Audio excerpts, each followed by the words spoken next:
It started when my cousin Mike called me up one night, voice low and excited. "Hey, you won't believe this. I found a way into the Amityville house." I laughed at first. The infamous house on Ocean Avenue? No way. The place had been locked down for years, and the current owners didn't want anyone snooping around. But Mike had a way of getting into places he shouldn't, and like an idiot, I let curiosity get the best of me. We got there around midnight. The house looked just like the pictures. Tall, looming, those eerie quarter-moon windows staring out like eyes. Even after all these years, it carried an unsettling presence, like the air around it was heavier. Mike had found an unlocked basement window. We squeezed through, landing in a space thick with dust and dampness. The second we were inside, I felt it. Something was wrong. I brushed it off as nerves. We crept through the basement, our flashlights cutting through the darkness. The floorboards above us creaked, but we were alone. At least, that's what we thought. We made our way upstairs. The house was dead silent. But there was this feeling, like we weren't supposed to be there. Like someone, or something, was watching. Then, the noises started. A faint whisper, just a breath of sound, coming from down the hallway. Mike turned to me. "Did you hear that?" I nodded. We followed the sound, our footsteps barely making a noise on the old wooden floor.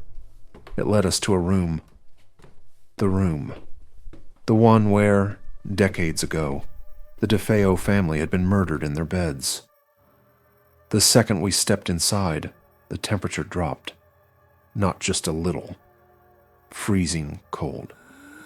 My breath puffed in front of me, then something moved in the corner. I swung my flashlight toward it, heart hammering. Nothing. But then the door behind us slammed shut. Mike yelped, jerking around. He grabbed the handle, yanking hard. It wouldn't budge. I reached out to help, but then the whispers came back. But this time, they weren't faint. They were loud, urgent, and they weren't just whispers anymore. They were voices. Multiple voices, overlapping, frantic, like a dozen people talking all at once. I couldn't make out what they were saying, but I didn't need to. The sheer force of them pressed against my skull, ringing in my ears. Then, in the middle of that chaos, one voice cut through. "Get out!" Mike screamed. The door flung open so violently it crashed against the wall. We didn't hesitate. We ran, down the stairs, through the living room. As we reached the front door, I made the mistake of glancing back, and I saw them. Figures standing in the shadows. Tall, unmoving, watching. Their eyes, black holes. Empty, soulless. One of them took a step forward. We burst through the door, sprinting down the street, not stopping until we reached Mike's car. He fumbled with the keys, hands shaking. The engine roared to life, and we peeled out of there. We didn't talk on the way back. What could we say? When we finally stopped, Mike turned to me, his face pale. "You saw them too, right?" I just nodded. We never went back, never spoke about it again. But I still dream about that house. I can't explain it, but something about the place has been following me. It's like the weight of it lingers in my bones, in my thoughts. I can feel it, like a shadow behind me. I remember waking up in the middle of the night, hearing whispers just like the ones we heard in the house. They echo in my mind, growing louder, as if they want me to return, to face whatever's waiting there. And in those dreams, those figures I saw in the dark, they're still there, still watching. I don't know what happened in that house or what we disturbed. All I know is, it's not over. It never was. And sometimes, when I'm alone in the dark, I feel those cold eyes watching me again. The house in Amityville isn't just a place.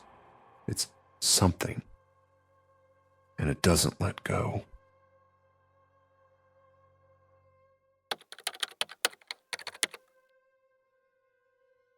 I never should have stepped foot in that house. I've always been fascinated by true crime and paranormal investigations, so when I got the chance to visit the Villisca Axe Murder House, I jumped at it. A group of friends and I booked an overnight stay, hoping to experience something chilling. We got more than we bargained for. The house itself is small, quaint even, like any other Midwestern home from the early 1900s. But the second I walked in, I felt it. The air was heavy, thick, like it was pressing against my chest. There was a smell, too. Old wood, dust, and something else I couldn't place. We started our night with the usual, setting up cameras, digital recorders, and EMF meters. Around midnight, we decided to split up and explore. I volunteered to go upstairs alone, where the Moore family and their young guests were murdered in their sleep over a century ago. The stairs creaked beneath my weight as I climbed. The second I reached the top, the air turned ice cold. My breath fogged in front of me. I stepped cautiously into the small bedroom where the Stillinger sisters were found. The moonlight through the window cast eerie shadows across the floor. That's when I heard it. A soft thump behind me. I turned, my flashlight sweeping the dark. Nothing. Then, another thump. Louder. It was coming from the attic. Now, if you know the history of the Villisca murders, you know that the killer was believed to have hidden in the attic, waiting for the Moore family to fall asleep before he crept downstairs to slaughter them. I should have gone back downstairs. I should have walked away. But curiosity got the better of me. I stepped toward the attic door and reached for the handle. The second my fingers brushed the knob, the sound stopped. Silence. The kind that makes your ears ring. Then, the attic door slammed from the other side. I jumped back, my heart hammering against my ribs. I wasn't alone. I stumbled back toward the staircase, trying to calm myself, trying to convince myself it was just the old house settling. Then I felt it. Breath against the back of my neck. I spun around, shining my flashlight. Nothing. But I wasn't imagining it. I felt something. That's when I heard footsteps, heavy, deliberate, coming down the attic stairs. But I couldn't see anything. I bolted. I ran down the stairs so fast I nearly lost my footing. The others saw my face and immediately knew something was wrong. I tried to explain, but I was shaking too hard. Then one of my friends gasped. She pointed behind me. I turned, and my stomach dropped. There was a mark on my back. Long, jagged scratches, like something had clawed me. We left the house immediately. Later, when I checked the footage from my camera, I saw something that still haunts me. As I stood in front of the attic door, just before it slammed, a shadow moved behind me. No distinct form. No person. Just darkness shifting where there shouldn't have been any. That night, I barely slept. But what happened after we left Villisca was worse. I thought once we were gone, the terror would end. It didn't. For the next few nights, I woke up at exactly 3:15 a.m., the estimated time the murders took place. Every time I'd jolt awake, my heart racing, drenched in sweat. But the worst part was the feeling. I wasn't alone in my room. I could hear faint creaking, like footsteps moving near my bed. Sometimes I'd hear whispers, too quiet to understand, but unmistakably there. One night, I was too scared to open my eyes, pretending to be asleep, hoping whatever was there would go away. That's when my blanket lifted. Not yanked, not pulled, just lifted off of me, slowly, deliberately, like someone was peeling it away. I shot up, turned on my light, and nothing. But when I looked in the mirror across my room, I saw it. A faint, dark figure standing at the foot of my bed. I blinked, and it was gone. The next morning, I checked my back in the bathroom mirror. The scratches from Velisca had faded, but new ones had appeared. Thin, precise, running down my spine. I didn't sleep for days. Eventually, whatever followed me faded. Or maybe I just convinced myself it did. But sometimes, when I'm alone, I still hear it. Those same, faint whispers. And I wonder if something from Velisca ever really left me.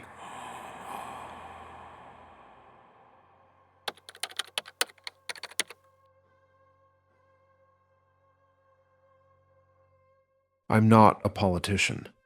I'm not some historian obsessed with old houses. I'm just a contractor. A guy who got hired to oversee some minor renovations on the mansion's interior. It was supposed to be an easy gig, supervising a few crews, making sure everything was up to code. Nothing out of the ordinary.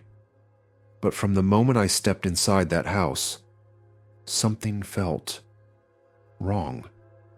The air was heavy, thick with a kind of stillness that didn't belong. The walls seemed to hold secrets, and no matter how many times I told myself it was just an old house, I couldn't shake the feeling that someone was watching me. At first, it was little things. Doors creaking open when no one was near them. Shadows flickering at the edges of my vision. One of the electricians swore he heard a child giggling from inside the walls, but when we checked, the space was empty. The real nightmare began on the last night of the job. It was late, close to midnight. The crew had already left, and I was doing one final walkthrough before heading home. The mansion was eerily silent, the kind of quiet that makes your skin crawl. As I passed the grand staircase, I heard it. A soft thud from upstairs. I froze. The crew was gone. I was alone. Or at least, I thought I was. Then came another thud, and another. It was rhythmic, deliberate, like someone was bouncing a ball. I swallowed hard and slowly made my way up the stairs. My flashlight cut through the darkness, illuminating the long, empty hallway ahead. The sound led me to one of the old guest rooms. The door was slightly open, swaying just a little, as if someone had just passed through it. I pushed it open. The room was empty. Dust-covered furniture, sheets draped over old chairs, nothing out of place. But just as I was about to leave, a ball rolled out from the shadows. A small, red rubber ball. It stopped right at my feet. I stared at it, my heart pounding. My brain scrambled for a rational explanation. Maybe someone left it there. Maybe it had just shifted on its own. Then I heard it. A whisper. "Do you want to play?" The voice was soft, childlike, but wrong. It had an echo to it, like it was coming from far away and right next to me at the same time. I spun around, my flashlight sweeping the room. Still nothing. I stepped backward, my foot hitting the ball. It rolled away, back toward the dark corner it had come from. And that's when I saw them. Figures in the shadows, small shapes, barely visible, huddled near the corner of the room. The light flickered, and for a split second, I saw their faces, pale, hollow-eyed, their mouths slightly open as if they were whispering. Then they moved, not walked, not ran, shifted, like they weren't bound by normal movement. I stumbled back, slamming into the wall. The air grew thick, suffocating. The whispers grew louder, overlapping, their voices distorting, giggling, crying, humming nursery rhymes all at once. Then something cold brushed against my arm. Not the air. Not my imagination. Something real. It felt like a hand. small fingers, gripping just enough for me to feel pressure. I yanked away, my breath catching in my throat. My flashlight flickered again, and for a brief second, I saw more of them. Tiny figures standing just beyond the reach of the light. There were more than I had thought. 5, 10. I couldn't tell. They were all just watching me. And then, as if in perfect sync, they tilted their heads to the side. I bolted. I don't remember running down the stairs. I don't remember grabbing my keys. All I know is that I didn't stop until I was outside, gasping for air. I got into my truck, locked the doors, and sat there, trying to calm myself down. My hands were shaking so badly I could barely hold the wheel. As I looked back at the house, something caught my eye. A movement. In one of the second-story windows, I saw a shape. A small figure, standing there, looking down at me. Then slowly, it raised a hand. I hit the gas and didn't look back. The next day, I called the project manager and told him I was done. I didn't care about the paycheck. I didn't even go back for my tools. I don't know what I saw that night, and honestly, I don't want to know.